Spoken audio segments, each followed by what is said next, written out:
Doutor, tem mais um caso que é importante a gente mostrar, né? Que é com relação à questão de uma criança, né? Que tinha uma dificuldade, né? Você pode colocar a imagem, Wesley? Cara, excepcional esse trabalho aí. Vamos lá, explica o que aconteceu aí, doutor, para as pessoas entenderem o contexto. Vamos lá, essa aí é uma criança de... Hoje ela está com 3 anos e 8 meses, mais ou menos, né? Nessa primeira foto de lá, o que eu quero chamar a atenção?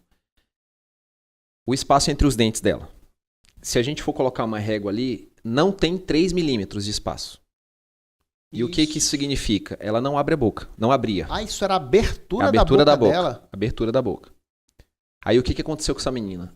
Ela nasceu normalzinha e tudo mais. Com 2 anos ela teve uma infecção no ouvido direito. Esquerdo, perdão. Não, direito mesmo, direito. Ela teve uma infecção no ouvido. Teve pus na região. Aí ela foi internada no Cosme Damião. Ela passou por uma cirurgia, não foi com a bucomaxilo.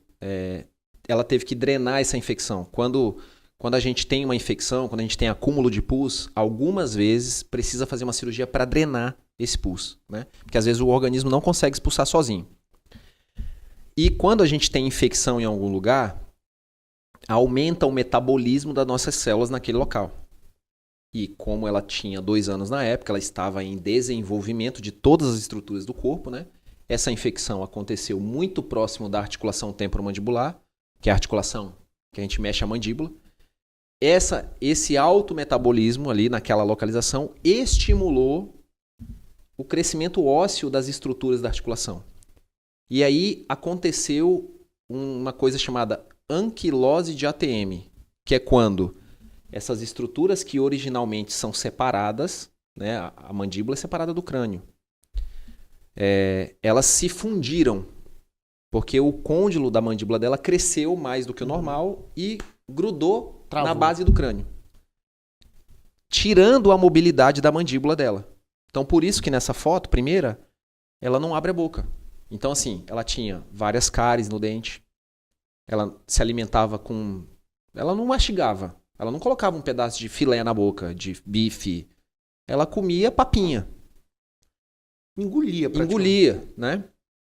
Aí não tinha saúde bucal adequada, porque não conseguia abrir a boca para o dentista tratar, né? E estava crescendo com o rostinho torto.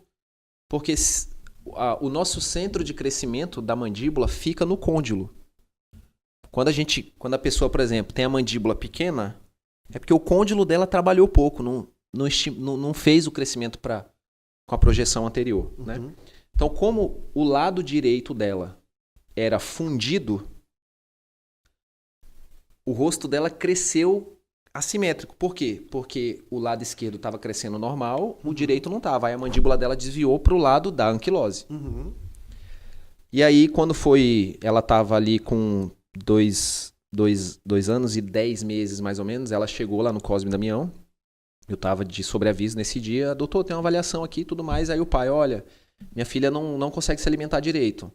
Por quê? Ela não abre a boca. Eu falei, e tem quanto tempo que o senhor percebeu isso? Tem um tempo. Aí fomos investigar, fez tomografia e tudo mais. Aí ele contou a história da otite, né, da infecção do ouvido. Aí eu pensei nesse diagnóstico e a tomografia confirmou que nesse lado era uma massa só de osso. Aí expliquei para ele tudo mais e tal. E esse caso foi um caso interessante por vários aspectos. Porque, primeiro que foi um desafio pra gente. Eu, Tadeu, Samuel, como cirurgião, porque nós não tínhamos... Eu já tinha operado anquilose de ATM, só que em adulto. Não tinha operado em criança ainda. E aí eu expliquei pros pais. Eu falei, olha, né, joguei limpo com eles. Eu falei, olha, eu nunca fiz em criança, mas eu me proponho a fazer, né, caso vocês, né, confiem no meu trabalho, aceitem e tal. Senão, a opção é vocês procurarem outro profissional aqui e, se não conseguir, ter que operar fora. Não, doutor, a gente confia no senhor, a gente entendeu tudo, né, e tal. Outro fato interessante, né, desse caso, eu tenho muito a agradecer, e a família também, eu tenho muito a agradecer ao pessoal do Cosme Damião. Enfermeiro, técnico, médico, pediatra, intensivista, anestesista, que foi uma força-tarefa para operar essa menina, porque ela foi para UTI depois da cirurgia, né? Não porque teve complicação e tudo mais, mas é porque ela precisava... Protocolo. Não, ela precisava de um acompanhamento 24 horas, porque assim, ó, O que pode acontecer depois que a gente faz uma cirurgia dessa? O que a gente faz nessa cirurgia? A gente abre a articulação e separa os ossos e tira um pedaço da massa óssea para ela poder abrir e fechar a boca. E criança não entende que, olha, fulana, o nome dela é Ailane. Ailane, você tem que abrir e fechar a boca. Você tem que fazer fisioterapia de abertura bucal. Então, o pessoal da fisioterapia do Cosme ia lá todo dia, manipulava a mandíbula dela, colocava ela para mascar chiclete, o pessoal da enfermagem. Então, assim, foi uma força-tarefa. A cirurgia foi só uma parte. Ela precisava ainda da reabilitação, da fisioterapia, dos cuidados de enfermagem, do pediatra. Então, assim, hoje... E essa segunda foto, o que significa? Ó, lá na primeira, 3 milímetros de abertura.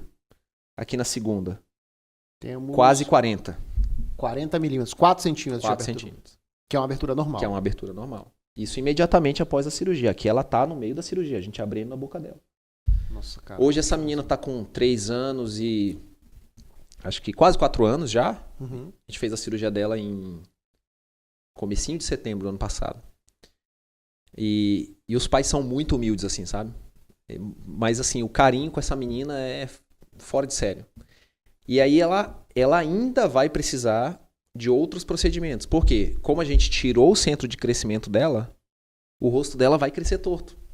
Porque o lado esquerdo vai crescer normal. Então ela vai crescer com o rosto desviado. Tá, e aí faz o quê? Quando ela terminar o crescimento da face dela, aí a gente faz uma ortognática. Uhum. Para realinhar. Isso. E substitui aquilo que falta com uma prótese de ATM. Que é de titânio e que tal. É de titânio, e aí é pra vida toda, pra vida né? toda. Pra vida toda.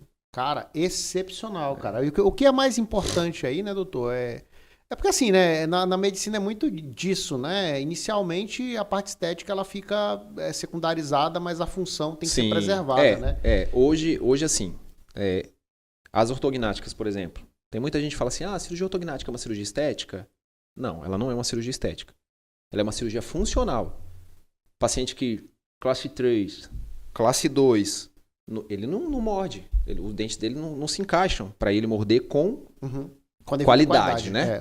Então aí você coloca os ossos no lugar para devolver a mastigação.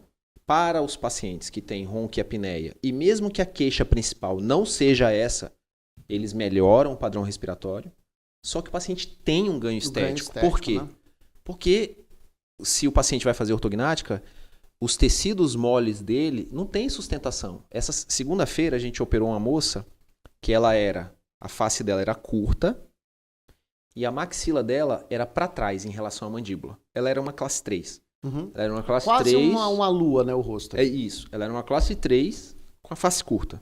A paciente do Tadeu. Eu auxiliei ele. O Samuel estava lá também. Se você olhar o antes e o depois dessa moça, no antes ela não tinha lábio superior.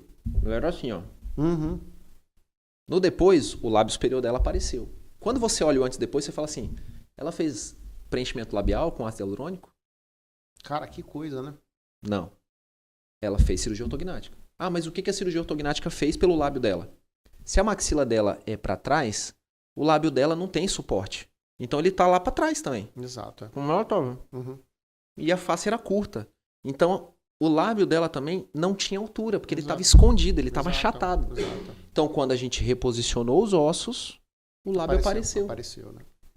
Então você faz uma cirurgia pela função, mas acaba ganhando a estética, né? Sim, legal. Acaba ganhando a estética.